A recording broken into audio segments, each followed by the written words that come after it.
Let's solve this problem.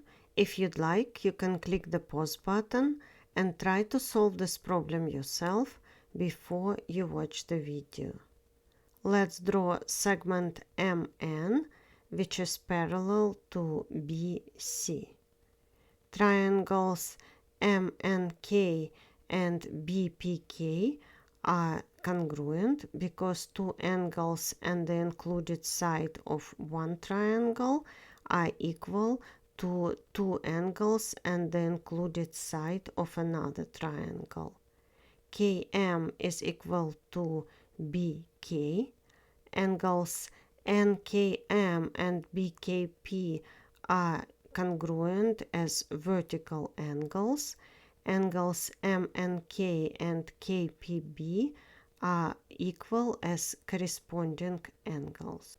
NK is equal to KP. Let's represent these two segments as X. The area of the triangle MNK is also equal to 2 square units.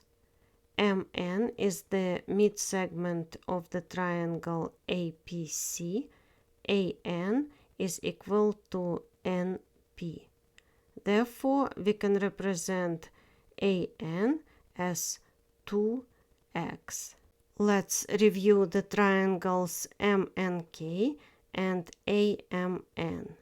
If we draw the altitude from point M, we can see that the ratio of the areas of the triangles MNK and AMN is equal to NK over AN, which is equal to 1 over 2.